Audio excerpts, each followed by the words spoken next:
very fascinating and rich talk. So we have now some time for questions. Okay, here, one, and then one. You? Yeah. Oh, okay, sorry. So I think I'm confused on Charles. I forget his last name. Baas. Okay. I think I'm confused on the way that he uses the word fetish, because to me it seems very obvious that Christianity would be a prime example of both fetishism and symbolism, insofar as there's a fundamental emphasis on the humanity of Christ and the body of Christ as central to worship, and then also symbolic as Christ being this Word made flesh. Mm-hmm. So maybe I'm misunderstanding the way that he uses fetish, or maybe that kind of description doesn't really fit properly because I misunderstand fetish, or maybe it just doesn't. You know, you have to keep in mind the context, right? And I mean, look, you know, I haven't emphasized this aspect of it, but you know, you cannot divorce this from what can only fairly be called the out and out racism of all of these descriptions. Right? Because for the Baas, the Catholic Christian, again, think of the idea of transubstantiation. Mm-hmm. Right? The body of Christ, remember, Christ is the Son of God. Mm-hmm. As we say, the Word made flesh. In other words, the Word made flesh says that you really can distinguish between the flesh and the Word. Why I'm calling this the out-and-out racism is that for the Baas and all of his contemporaries, they really believed that primitive peoples could not do this. So that's what his use of the word fetish implies, always. You will? Okay. I interpret a number of words that say, you mentioned disavow. Yes. By disavow, you mean something that resists symbolization, like in supposedly in Freudian psychology, you have symbolization registered or inscribed in the paternal law. Louder. That symbolization is the paternal law, basically. In Freud? Yeah. Yes. So that's right. Wouldn't be fetishism more characteristic than of the perversions? Of course. So, I think I can. So savages are all perverse. Well, yes, according. But the question of perversion is all important here. But let me ask you a question that will help me respond to your question, because I think I hear an echo of something else. I think I hear an echo of Lacan, who distinguishes between neurotic structures, perverse structures, and psychotic structures. Am I correct? Yeah, also phenomenology, because you also talk about metapsychology. Yes. You just mentioned. Yeah.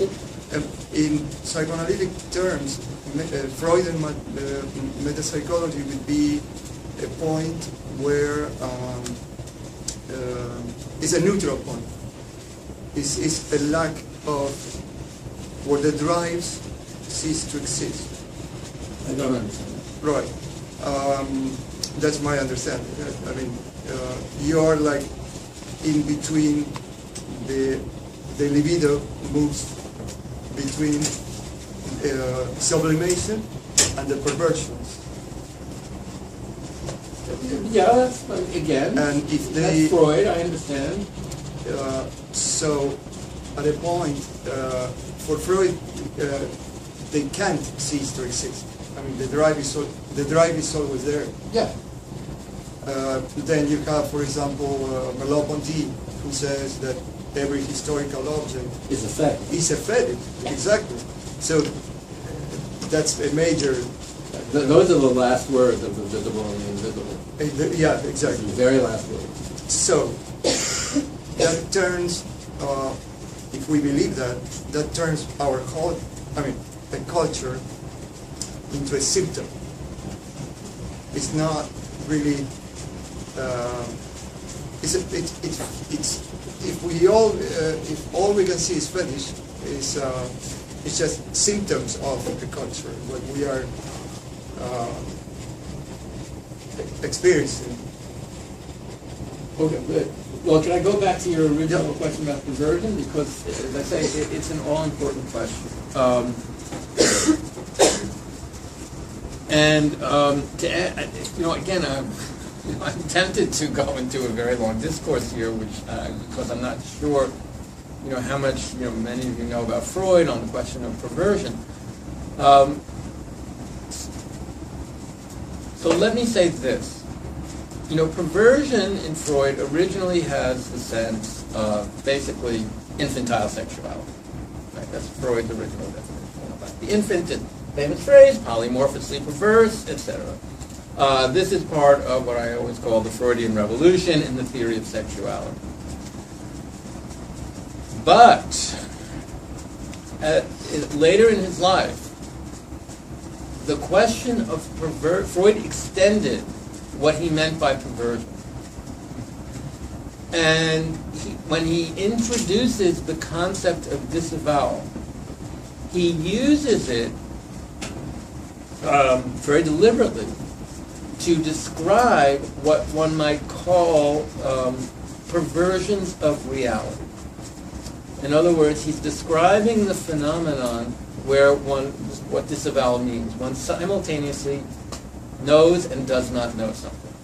Because that disavowal or splitting of the ego. And he links it to the question of perversion. That's a complicated argument. I'm not going to make it. But then again, this has been my mantra for so many years now.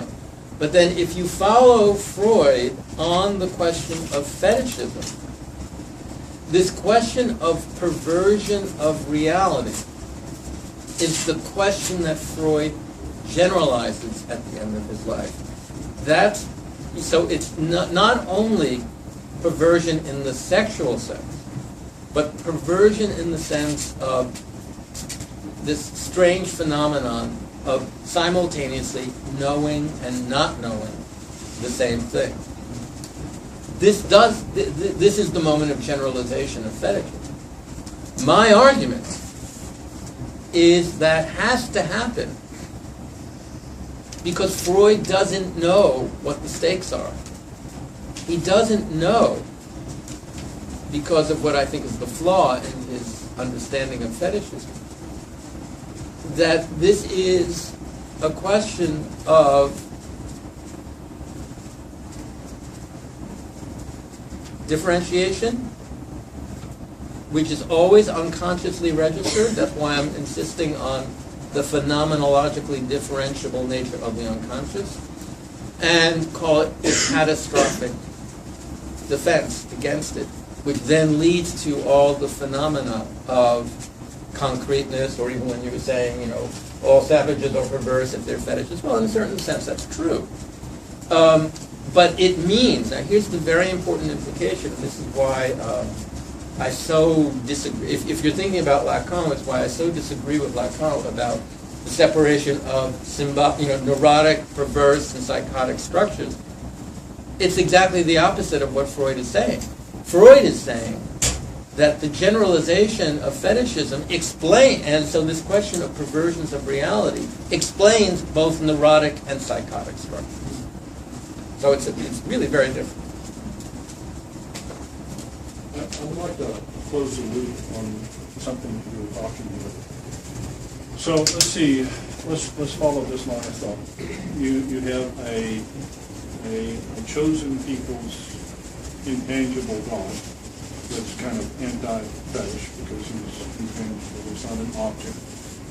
And so we have a world maybe with this fetish run wild, and God chooses to destroy the world and chooses Noah to survive. and then Noah survives. I'm just trying to follow the story here. Yeah. Noah and his sons. Noah survives, And his sons. and he has six sons, and because knowledge was limited to this bottleneck, a lot of the knowledge was scattered, and then a lot of primitive cultures developed, and only some of the knowledge was retained. Right. And In one line of descent. And after all primitive seeks has a default with fetishes, naturally. So I guess my question, I'm trying to follow up on a thought. Right. The question is, didn't God, through adverse selection, create more fetishes Yeah, well, that's after the fact than Yes. before the fact? That's why I was joking about counseling God on the law of unintended consequences. It's Yes. adverse selection. Yeah, well, I mean, in a Darwinian sense? Natural selection? Well, I mean, it's unintended consequences, Well, yeah. yes, but you see, but joking aside, what is that whole, again, that whole argument says you must think about abstraction and symbolization together, right? You cannot separate them the way they usually are separated in a sort of straight line of development, or a kind of commonsensical line of development from the non-symbolic. I mean, I'm repeating the basic point, but yeah, that's the basic point.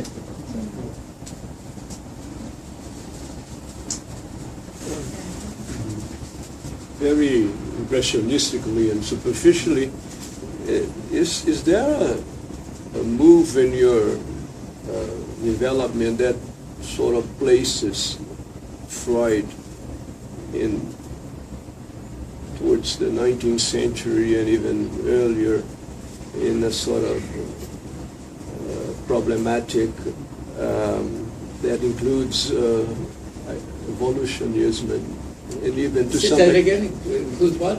includes evolutionism Oh, evolution. and to some extent even colonialism.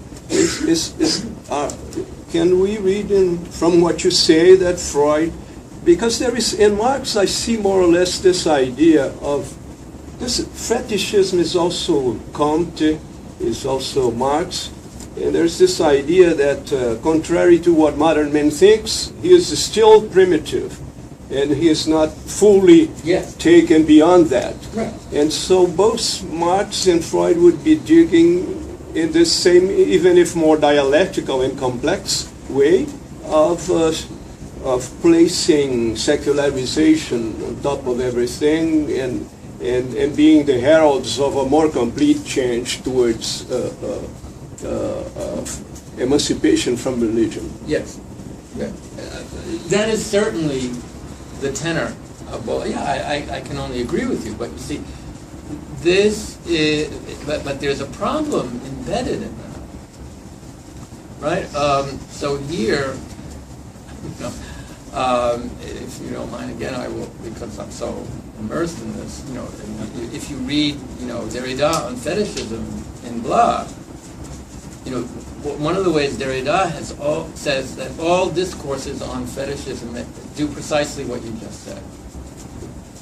Their aim is always to debunk fetishism, right? Like Marx, right? Commodity fetish. What is the secret of fetishism? Well, social relations, labor time, etc. But the idea is that fetishism is something that should be, to use your word, secularized or replaced by reason. But there's a problem in that. The problem in that is the irreducibility of fetishism. You see, and that's why Freud is ambiguous here. Because yes, Freud wants to, on the one hand, debunk it, as you say, even in his theory of sexual fetishism, and its relation to the castration anxiety, right? Like for Marx, the secret of fetishism, social relations, labor time. For Freud, the maternal phallus, the castration complex, etc. But the ambiguity in Freud is that his theory at the end is that if there is an unconscious, there is going to be fetishism. It is irreducible. That's right. But even so, the choice of words implicate him in this idea of the primitive that remains on us. Yes. So it's kind of thoroughly rationalistic still. It is, yes, that is certain. There's no disagreement on my part that is Freud's intent. I think other things are happening in his discourse that go beyond that intent. Maybe if I can just add something Sure. to this question, because it's on the same line, and it's something I've been thinking a lot about. What do you think about this analogy between the child and primitive people? This, which runs through all of Freud, and it, in a way, it seems to me that more than anything, it is the discontent of civilization, right? If you think about at the moment when this was elaborated, the Europeans who suddenly had to face the traumas that they were not alone, right? So there was another world, the discovery of a new world. What is the result of this? Is that a whole series of novels, texts, travel reports, dealing with the figure of the savage, right? Starting to proliferate. It's a beautiful book by an Italian, I think it's not translated into English, which is called The Philosophers and the Savages. Right? And basically argues that That's what this is part of. the philosophy, it's all about, you think, all these tropos, the state of nature, and it's either always the contempt, we have the quotations given to us, brutish barbarians, or idealization, the Rousseauian savage, right? So what do you think about it, and what do you think in particular, of the analogy, right? The infantilization of the savages, which, I mean, it's still actually there. It is still largely there, but that's one of the points that, maybe I didn't make it clearly enough, but so let me quote somebody else on that question. The great French ethnologist Marcel Mauss? Yes. M-A-U-S-S, not like Mickey Mouse. Mauss wrote what I can only call a stinging critique of the entire anthropological, philosophical discourse on fetishism in 1906. He called it an immense misunderstanding because of exactly what you just said. And it's the point that, exists from the beginning, because the idea of the savage as the child, again, assumes that there's no symbolism. And again, all you have to do is look at any so-called primitive culture, and you find very complex forms of symbolization. Right? Like even Boesman in 1704, prohibitions, if you can't eat certain meats, it's because they symbolize something. So in other words, this equation of the child and the savage contains, let me say, at least two basic mistakes. One is that it simply views the savage, through a prejudiced eye. It just doesn't see. Two, it doesn't really understand the child. Because the point that I'm making is that while, whether you think of Hume or I think of the other end, like I was citing Piaget, in his developmental theories, from the point of view of consciousness and reason, yes, of course there is a development from the concrete to the abstract. But what this leaves out are all the unconscious processes that are always occurring, that always involve, that cannot not involve differentiation. So that the child is much more, so that in a sense, just as I'm saying that the so-called primitive is where you find, almost very conspicuously, the concrete and the abstract. This is actually what's always happened for the child. And, but a lot of it is not going on just in terms of consciousness and reason. Again, for me, it's a very, very important clinical question because, in actual treatment of patients, there's a real dividing line. If you see an adult who comes in and acts concretely. You know, I don't know if you read anything I've written, I have tons of examples of this. Well, the temptation is to view that person also basically as a primitive or a child who simply, you know, is stuck at some very early stage of development. And then the treatment becomes almost education. You almost have to train the person to be able to symbolize, which, in my mind, is based on, you know, it's a vast mistake. And in fact, it's clinically futile. And it is based on not understanding. Again, it's the point that I'm, you know, making over and over again. You must think of, I'm sorry if I'm repeating myself, the concrete and the abstract together, differentiation and non-differentiation together. Okay, other questions? So I kind of have a thought. So one of the interesting things that you point out about fetishism, not necessarily tonight, but in other places, is that fetishism is never really a problem for the fetishist, right? You said they never, you know, Well, that's they Freud. usually don't, right? So they usually don't present in analysis for. And that's specifically about sexual fetishes. Right. Right? In other words, you know, So- yeah. So then, what would you see as the significant difference between the sort of theological fetishism and this sort of not being a problem for the fetishist, and then the sexual fetishist? Because it seems like what the next step in the account is actually the development of the preference for the abstract over the concrete, right, in certain cultural configurations. Yes. So I'm just, I don't know, I'm curious about what the stages in that like story would be. When we talk about, how would I put it? So if fetishism does seem to present itself as this general phenomenon, right, or is at least generalized as a phenomenon, the puzzle then becomes the specificity of highly abstract thinking, right?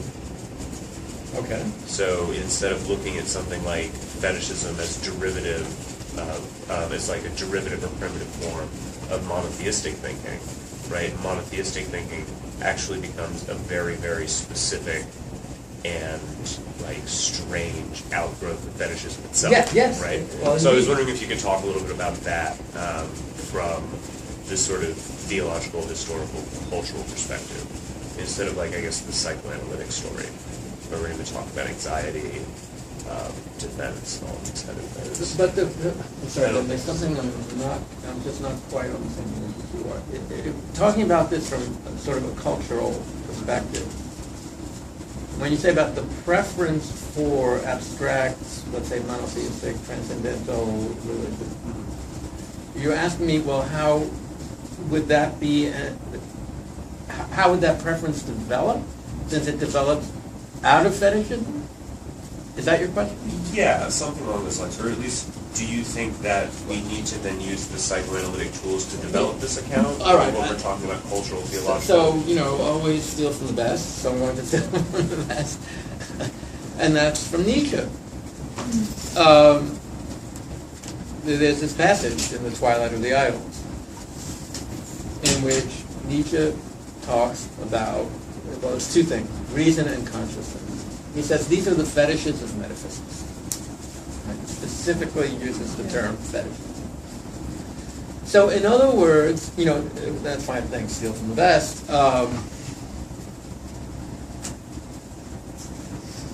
In Nietzsche at that point, you know, he doesn't make an elaborate argument. I mean, it's just, you know, and again, it's evidence that the term fetishism and its, you know, theological, philosophical connotations is, you know, really part of discourse.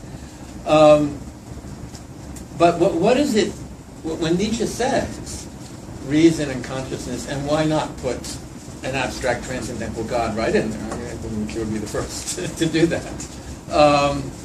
When he calls these the fetishes of metaphysics, what's the implication? Right? I'm sort of posing this rhetorically to you, but as the answer to my question, to your question, right? In other words, it's looking at again, what I would call the irreducibility of fetishism. In other words, that even in so-called abstraction, even in so-called reason, even in the privileging of consciousness, there cannot not be fetishistic elements. Now, again, I don't think Nietzsche really explains why at that point. I'm actually trying to explain why. And do you think that And why that- explanation is the psychoanalytic? Yes, that's what Michael's kind of I think this looking is where, this has been, again, this is my big thing, that, this is where psychoanalysis, and whether you want to call it, again, call it I'm sort of hesitating over using the word ontological, but I'll use it, where the ontological question of difference, because it is an ontological question. This is where that ontological question and psychoanalysis meet. And this it has very wide cultural ramifications. Very, very wide, of course.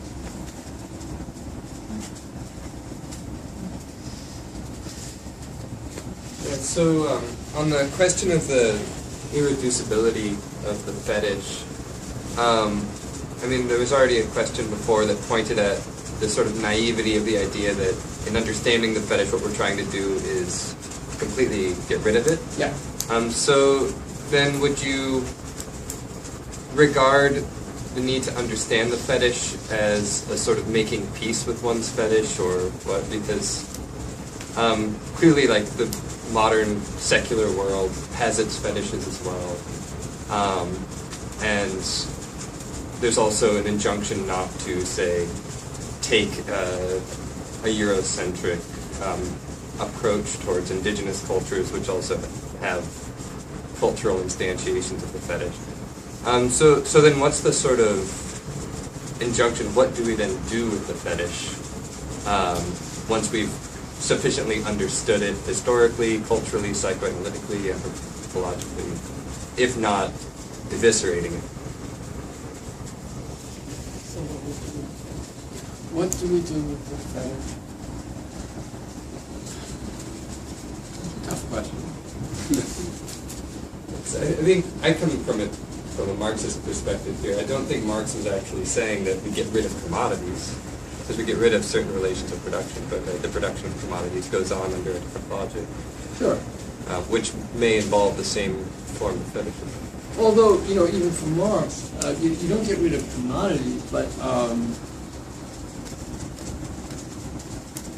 if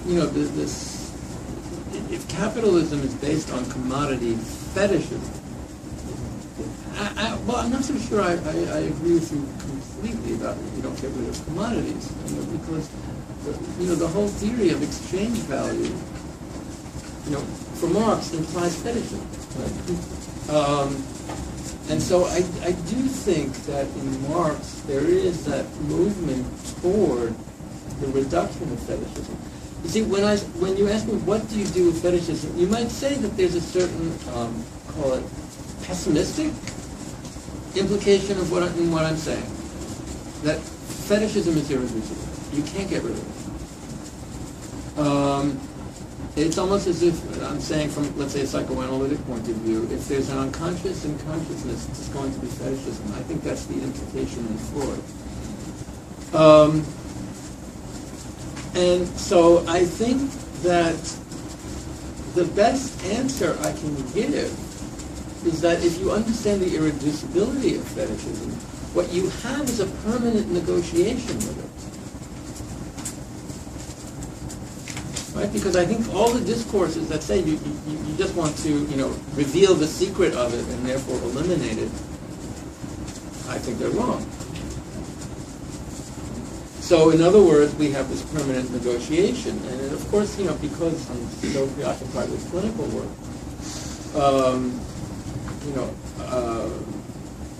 it's why I think this idea of the generalization of fetishism in Freud is so important, because it explains this thing that you see in people in general, this constant movement back and forth between certain fetishistic formations, and call them roughly non-fetishistic formations.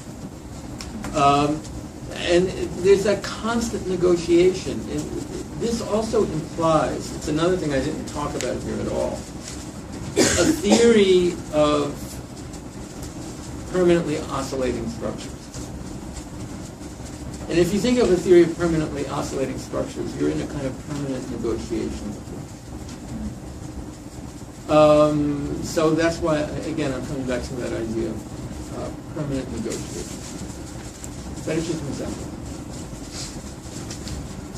Adding to his point of view from Marxism. You have to speak louder, sorry. Yeah, sorry. It's hard to hear from here. Adding to his question, coming from Marxism, but isn't it true that since Freud's time, the power of the fetish, historically changed? I mean, the symbolization changed. You probably heard of about repressive desublimation. It's something that Marcuse talks about. So this sort of the power of the ego becomes weaker over time and enlists other powers that that makes you basically not as repressed, but you don't need to sublimate that much. You actually want to enjoy it, and you have the actual Leviathan colony is pure desire, and you are free to enjoy. I don't think so.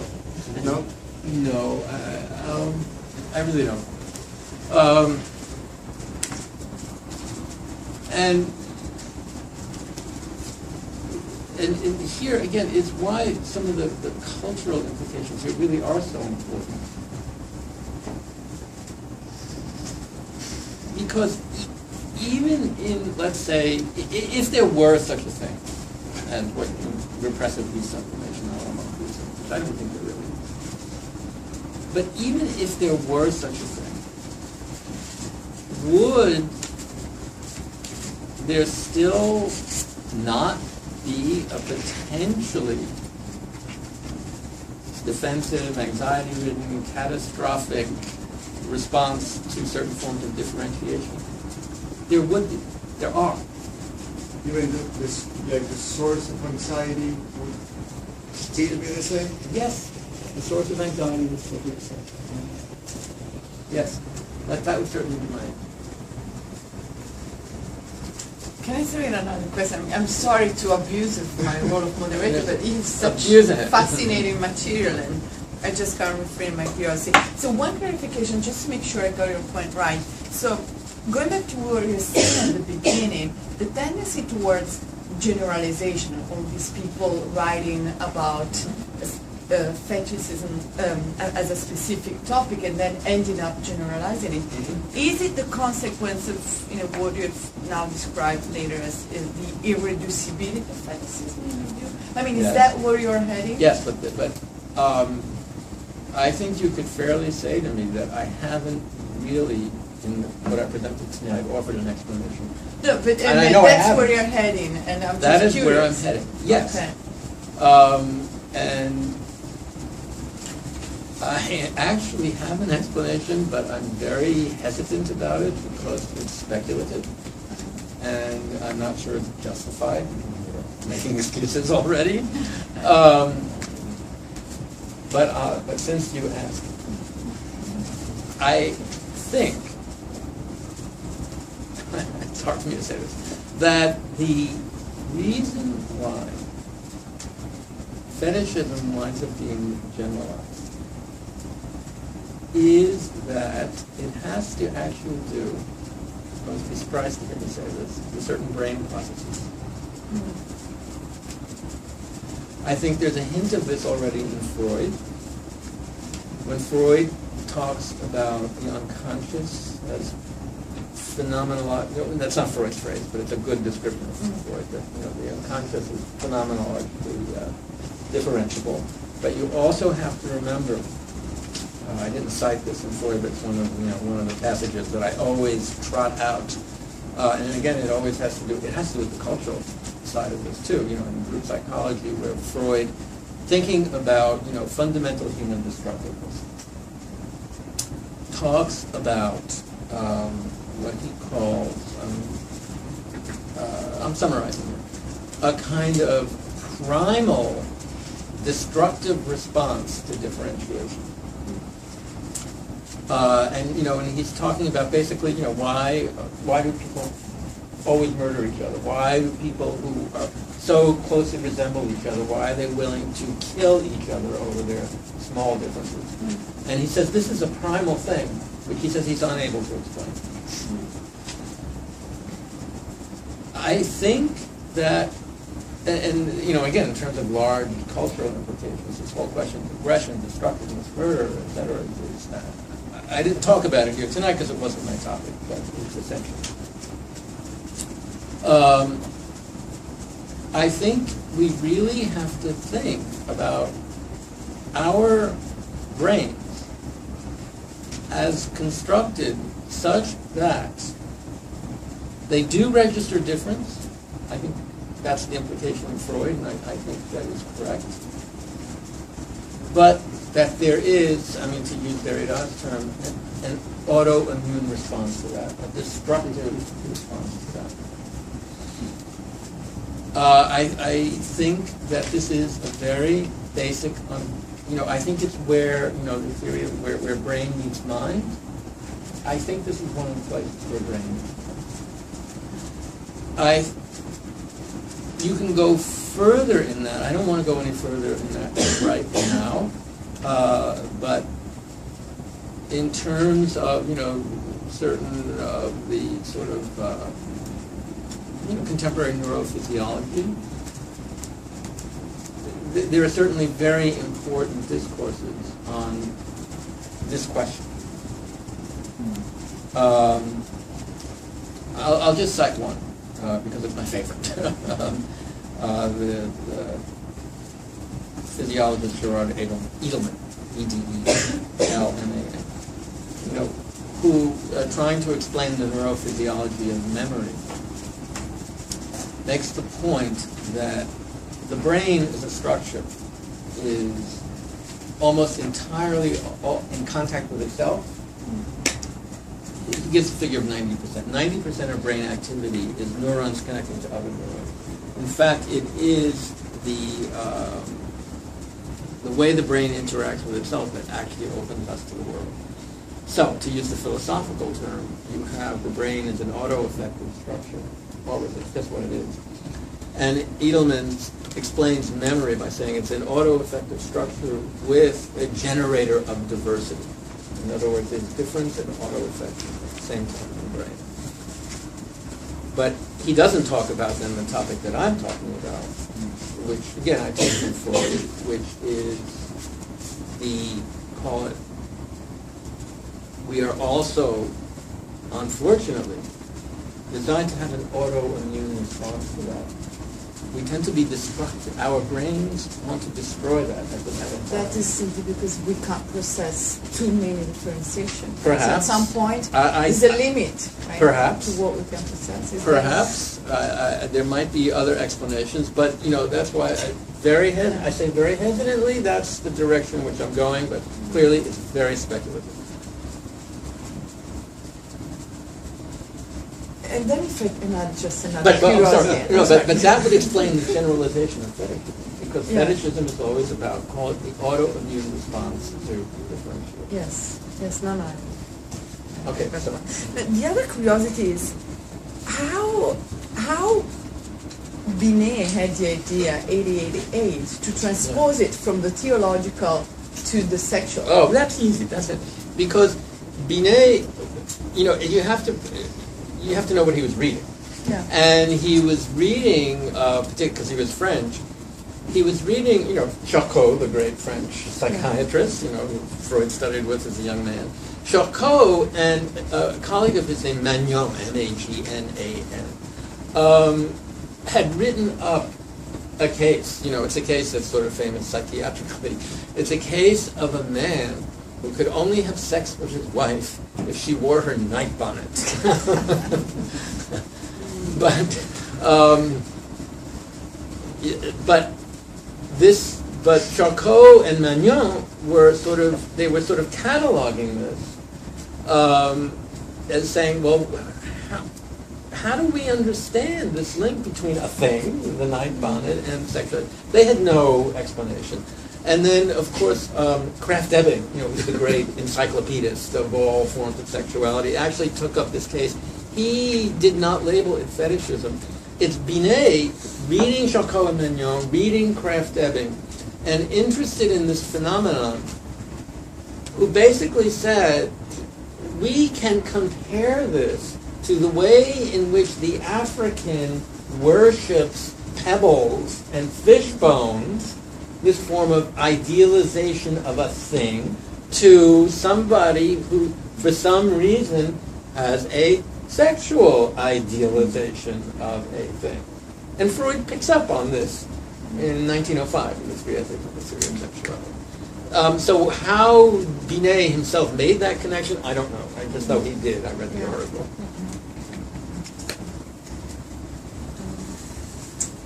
Okay, so are there other questions or we'll close it here? Okay, so thank you very much. You're very welcome. Thank you all.